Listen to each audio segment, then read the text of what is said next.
Hi, it's KCCK's Culture Crawl. I'm Dennis Green, and my guest today is Tara Templeman, curator of the History Center in Cedar Rapids. Tara, welcome. Thank you for having me today. You have a really interesting and exciting new exhibit coming up, which may jiggle the memory banks of a lot of people in eastern Iowa. It's all about the Bucknell marionettes. Yes, Bruce and Nola Bucknell, partners in puppetry, will open on June 3rd. So the exhibit will be up for about 6 months. But in addition to that, we are having an exciting opening where you can see the Bucknell marionettes come back to life in a performance done by the Bucknell family.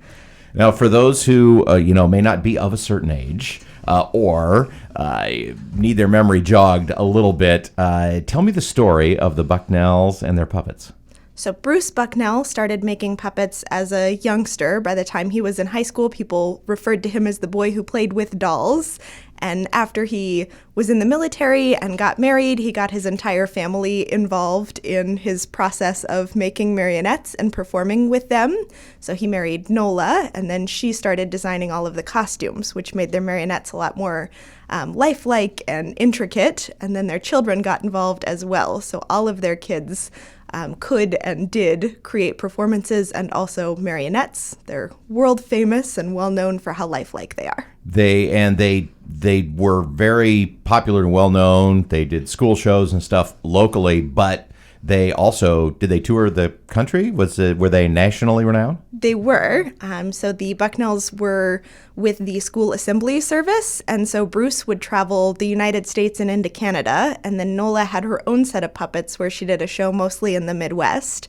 And then as each of the kids graduated from high school and went on to college, they also performed with their own sets of marionettes. So you might have seen Bruce or Nola or Dell or Elaine Bucknell perform. I am of an age where I remember those student assembly service. I mean, I couldn't have told you the name of the company, but I didn't grow up locally. But there was this rotating group. Sometimes it was the same people. There was a fellow who did travelogues who would travel someplace, and then he would travel someplace different every year, and then come back and do a presentation about it. And darned if puppets don't sound familiar too, now that I think about it. Bruce got up to doing about 150 days of travel a year, and he could do between 2 and 4 school shows every day. So there are thousands of people who have seen these marionettes in a school assembly.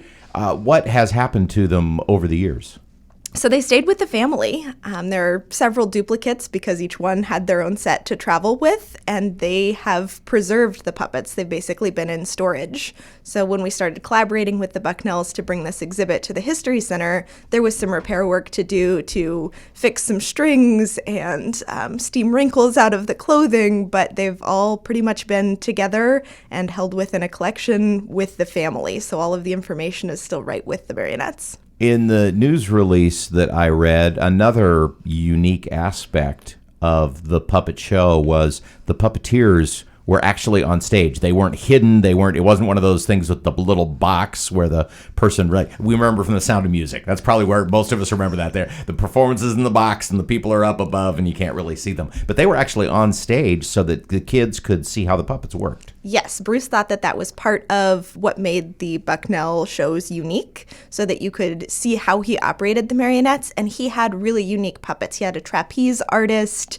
and a skeleton that would all come apart, and a puppet called Mr. Stretch who would get really long. And so he had songs and performances, but part of what he was showing was the unique way that his marionettes would move, and you could really only see that really well if he was on stage showing you the hand motions that he was doing to make all of that happen. How did it come about to get the idea to bring these out of mothballs, so to speak? This one was actually a community request, so it wasn't something that was on the History Center's radar until a local man, Rob Lindsay Nassif, who's a renowned composer. Friend of the show and a regular guest on the Culture Crawl. Yes, so he brought it to our attention that these Bucknell marionettes were produced right here in Lynn County in Marion by local people, and he remembered attending one of these school assemblies, or I think maybe Elaine performed at a library, but he had seen these marionettes as a youngster and was inspired to be involved with music and performance at that time. So they had a huge impact on him as a person, which in turn, he has impacted so many people to get involved with performance and music as well. And so we started investigating this, and when we contacted the family, they had all of the photos and promotional materials and marionettes and everything. So we were able to pull them out of storage, and they will eventually end up in the collection of the History Center as well. And so, speaking of the family and of the storage, and we alluded this earlier, the not only are the puppets coming out of storage, but the puppetry and puppeteers are coming back too. Yes. So usually when you come to the History Center, you can see an exhibit that is fairly static, and this is a cool example where there are duplicates of these very famous marionettes. So the Bucknell brothers, who trained as children and then had their own shows, will come and do a performance for us on June 3rd at both 10 a.m. and 11:30, so that you can see the marionettes in action, which is so much better. I mean, looking at a marionette in an exhibit is fantastic, and we did a lovely job of putting them on display, but to actually see them in motion is a real treat.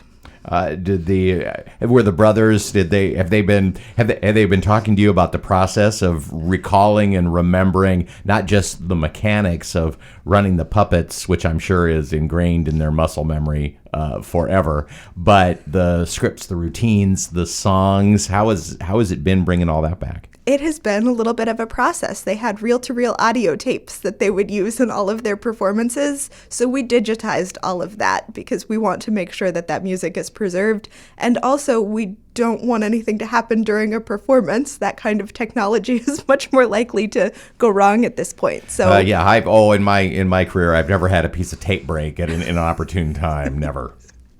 So it's been a process to make sure that everything is in a digital format and jog their memories on how to operate the marionettes and how to get in time with the music again. I mean, they haven't used them for decades, so it's been fun and nostalgic. And then both Bruce and Nola have passed at this point, so there's been some grief in that process as we're unpacking these boxes and they're getting back into the swing of things as well. But it's been very exciting. What an amazing tradition right here in the Cedar Rapids area. We have to talk about the Hy-Vee connection, because that is crazy. Yes, so the Pinhead brothers were produced by Bruce and Nola Bucknell for promotional purposes for Hy-Vee. So the first time that Hy-Vee used the slogan, helpful smile in every aisle, it was said by the Pinhead brothers, who were marionettes that were used specifically for that commercial in 1963. Wow, so that's been around that long. It has. Different music, I'm sure. I'm sure they rewrote the tune a few times since then, but unfortunately the footage is gone, so we can't watch it. But both the Bucknells and Hy-Vee assure me that that's true. Oh, that's amazing. Well, kudos to you. Thanks to the great Rob Nassif for having the idea to bring this back. And again, the exhibit will be up for the next several months, so you'll be able to go and see the marionettes. But if you want to see them in action, you need to get to the History Center on June 3rd. Yes, at 10 and 11:30. You can purchase your tickets at historycenter.org. All right. Tara, thanks so much for being with me today. Good luck with it. Thank you. You can hear the Culture Crawl live on the radio many weekdays at 10:30, or download the podcast, watch or listen on your own schedule at kcck.org/culture, or using your favorite podcast player. I'm Dennis Green, and I'll talk to you later.